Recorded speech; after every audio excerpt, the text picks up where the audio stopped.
Nous pouvons donc passer à la dernière partie, et qui concerne le libre arbitre.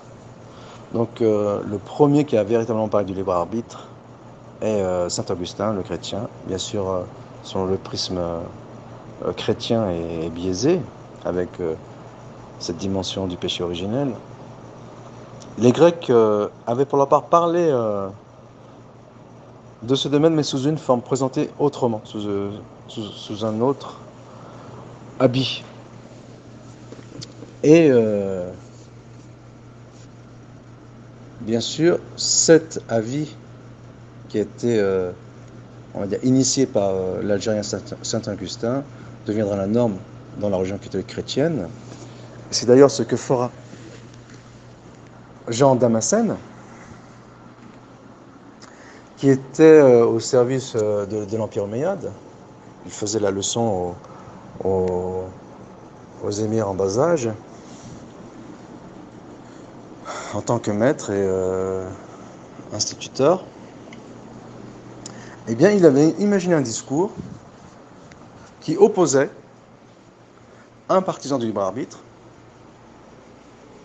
un chrétien, et un déterministe que serait le musulman. Alors qu'en réalité, il n'a fait que reprendre ce qui deviendra l'opposition des mortazélites, donc des rationalistes, contre le déterminisme djahmite. Mais l'orthodoxie, sa position, c'est une synthèse entre les deux. Puisqu'elle incarne le juste milieu. Mais ça, bien sûr, Jean Damascène ne l'a pas vu, et encore moins notre spécialiste en islam autoproclamé qu'est Michel Onfray. Et donc, ici encore, nous avons affaire à un phénomène anthropologique. Il ne s'agit absolument pas de dire que les gens ouverts d'esprit, modernes et tolérants sont partisans du libre arbitre, et les gens teintés d'obscurantisme, rétrogrades et primaires sont déterministes. Le déterminisme existe jusqu'à aujourd'hui chez les grands penseurs, d'ailleurs même dans les sciences, en biologie. Bon, ce sont des domaines qui m'échappent, mais je crois savoir que ce déterminisme, il existe dans ces sens-là. Et d'ailleurs, ce n'est pas le même déterminisme dont l'on parle avec le paradigme religieux, puisque les musulmans, eux, ils font état de la prédestination. Et c'est avec la prédestination qu'on va comprendre le déterminisme. Et à ce propos, donc, parmi les grands déterministes, il y a Spinoza, donc qui expliquera ce qu'on appelle la théodicée, et qui sera repris par Leibniz et bien d'autres savants, comme l'explique avec brio Luc Ferry. Et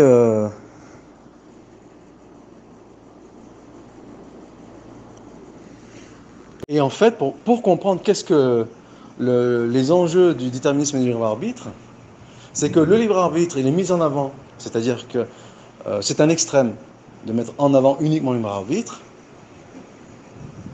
C'est on va dire un biais cognitif ou une conclusion biaisée dont se font en général les intellectuels. Donc ceux qui ont un penchant vers leur force intellectuelle. Et les déterministes, à l'inverse, eux, sont ceux qui ont un penchant vers la force émotionnelle. Donc ici, nous avons plus affaire à un constat anthropologique qu'à un constat civilisationnel, qui ferait des musulmans des arriérés et des chrétiens des éclairés. Malheureusement, il faut sortir de ces manichéismes.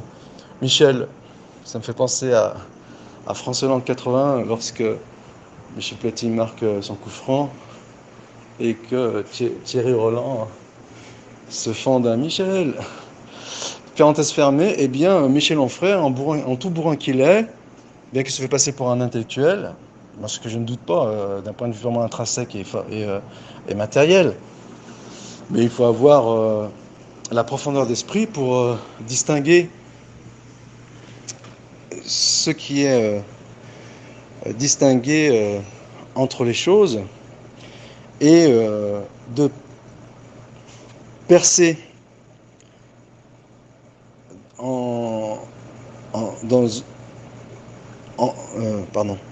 pour ce qui est d'un phénomène entre les points convergents et les points divergents des parties en présence dans un débat donné, ce que n'arrive pas à faire Michel Onfray. Et donc, le déterminisme ou le libre arbitre, chacun apportant ses arguments, souvent ce sont des arguments qui sont plus sur la forme que sur le fond, puisque les partisans du libre arbitre, éventuellement, ils ne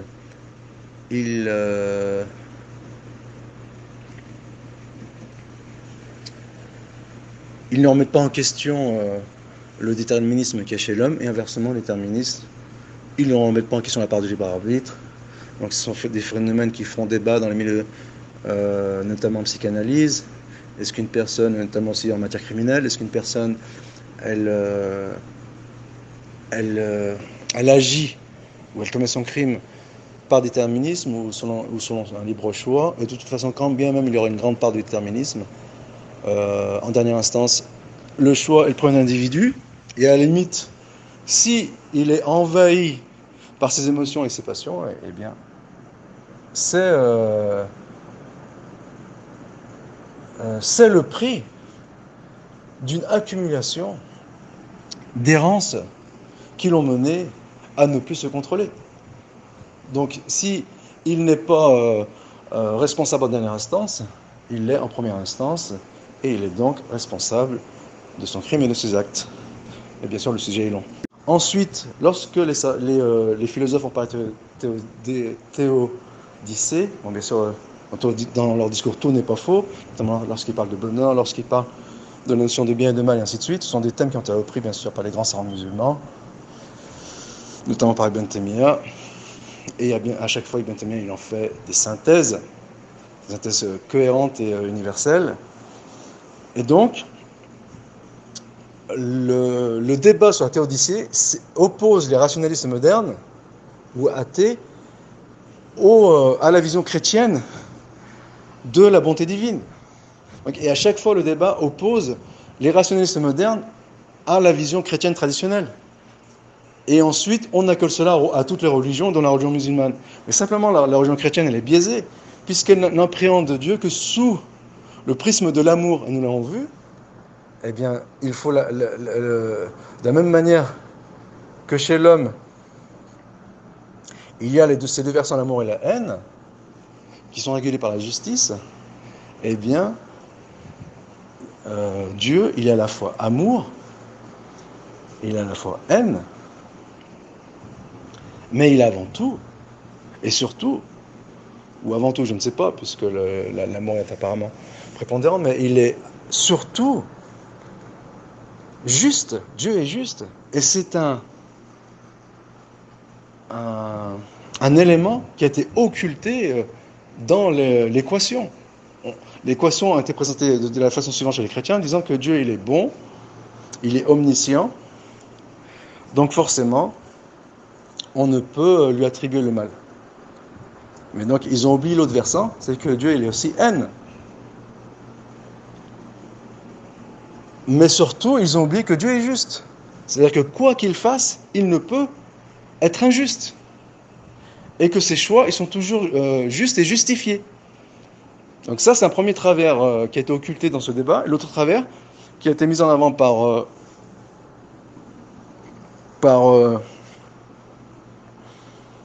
Spinoza, et qui est que la création, elle est parfaite. Alors ce constat, il est à moitié vrai. À moitié vrai, puisque la création, par définition, elle est contingente. Et si elle est contingente, elle est imparfaite. Mais simplement, c'est l'acte de création qui est parfait. C'est que Dieu ne se trompe pas, il n'est pas sujet à l'erreur. Mais en même temps, ce qu'il crée est imparfait par rapport à sa perfection à lui. Et donc, dans l'imperfection de la création, qui, elle, est faite, est créée de façon parfaite, eh bien, il y a forcément le mal. Et le mal, Dieu ne le veut pas en lui-même. Il veut, à travers lui, manifester sa majesté et sa puissance. Et c'est un élément qui est omis dans ce débat christiano-rationaliste, et qui est que l'acte suprême de l'homme, c'est la soumission à Dieu. Et Dieu, le roi, eh bien, il n'a de compte à rendre à personne. Et puisqu'on est dans un paradigme rationaliste qui part du point de vue de l'homme, eh bien forcément le débat est biaisé du début à la fin des deux côtés. Donc avant tout, l'homme, il se soumet à Dieu. Il se soumet au roi des rois. Et il n'a pas son mot à dire. Mais ce que occulte le paradigme décadent rationaliste. Donc forcément, le débat est biaisé. Et d'ailleurs, l'une des raisons pour laquelle la religion chrétienne, elle s'est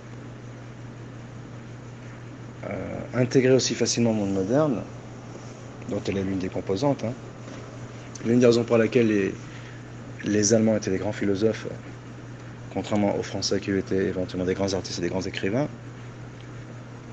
c'est que cette rivalité avec la vieille fille de l'Église, la France, entre les Allemands et la France, même si les Allemands, à travers le romantisme, ont été réactionnaires, c'est un point que je voulais évoquer, que j'ai oublié. Et la seconde chose, c'est que le monde moderne est une ère intellectuelle. Donc c'est un rationalisme, avec ses deux versants intellectuels et émotionnels, mais avec une prépondérance intellectuelle. Et donc forcément, puisque le libre arbitre est un ascendant intellectuel, et que l'on retrouve chez les rationalistes musulmans, notamment, donc il était en phase avec le monde moderne, et il était tout à fait adéquat au nom du libre arbitre, au nom de la liberté, au nom du libertinage, et de la liberté économique, donc ce qui est le capitalisme, eh bien, on a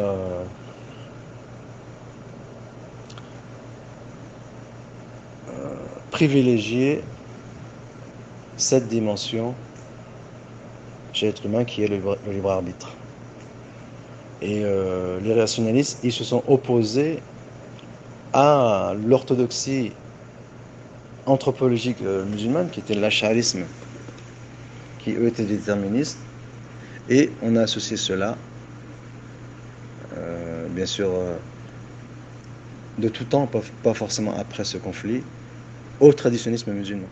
Le traditionalisme musulman fait une synthèse. Et donc là, je veux en venir, c'est qu'il était tout à fait approprié pour s'intégrer dans le monde moderne chez les chrétiens, de mettre en avant, chez les chrétiens catholiques, et qui paradoxalement, je trouve que c'est un paradoxe, les protestants étaient plutôt déterministes. On peut peut-être trouver cela, la réponse, dans le fait que les empiristes, par exemple, étaient à tendance émotionnelle, et que on va dire les romantiques, donc qui s'opposaient qui étaient réactionnaires par rapport à la Révolution française et qui s'insurgeaient contre l'art classique, étaient plutôt à tendance émotionnelle. Et on le voit, ce sont chez les philosophes allemands, donc d'où s'est manifesté le protestantisme. Donc on peut comprendre de ce point de vue que le protestantisme était déterministe, contrairement au catholicisme, qui était lui partisan du libre arbitre, alors qu'a priori on pourrait penser le contraire. Un autre élément, c'est qu'au sein même du protestantisme, la chose n'est pas aussi manichéenne. Et il est possible, et ça faut faire de plus grandes recherches, ce que je n'ai pas fait, il est possible que la raison principale, ou l'une des raisons, est je vais dire ça grossièrement, que l'orthodoxie juive, elle était déterministe. Mais ça, c'est des choses à vérifier, ou en tout cas une partie, ce qui est sûr de toute façon, une partie du patrimoine juif était à tendance déterministe. Mais ça, c'est un point qu'il faut vérifier. Hein. Donc, il est à mettre sous réserve. Alors, pour l'anecdote, notre pseudo-philosophe Michel Onfray, il tombe dans les mêmes travers que l'ancien pape Benoît, lorsqu'il s'était fendu dans son discours de Metzingen, que l'islam s'était répandu par l'épée. À l'époque, j'avais consacré un article en m'inspirant des écrits d'Ibn Taymiyyah, dont j'avais fait une synthèse, et dans lequel il explique la raison pour laquelle on combat un non mécréant, un non musulman, pardon. Et d'ailleurs, ça a été interprété par de nombreux orthodoxes et non orthodoxes.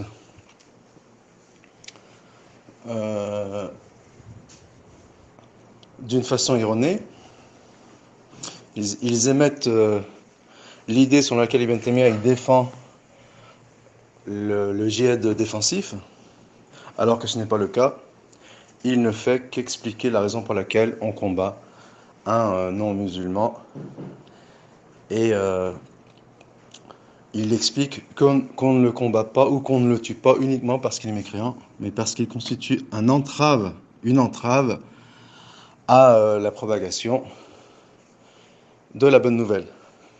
Et donc, dans ce même discours, l'ancien pape était tombé dans le travers. Il avait attribué aux musulmans d'être des déterministes, exactement comme paradoxalement notre pseudo-philosophe. Et bien qu'il se prétend émancipé de la chrétienté, il retombe dans les mêmes travers, ce qui est paradoxal. Et il s'était inspiré à l'époque, Benoît, d'Ibn Hazm, en pensant qu'il représentait la vision orthodoxe sur la question du déterminisme et du libre arbitre. J'avais prévu de lui répondre, tout en m'inspirant des propos d'Ibn Taymiyyah, sur justement la position d'Ibn Hazm, mais par fainéantise, j'avais abandonné le projet. Et là, donc, l'occasion est venue d'en découdre avec l'ancien pape sur la question, et par ricochet d'en découdre avec notre pseudo-philosophe, qui paradoxalement ne représente ou ne dégage pas l'image du sage, qui par définition est d'un solitaire, égoïste certes, égocentrique certes également, mais solitaire, alors que tout en gardant l'égoïsme et l'égocentrisme, notre pseudo-philanthrope et philosophe, eh bien, il est tout sauf un solitaire. Et donc, il est tout sauf un sage.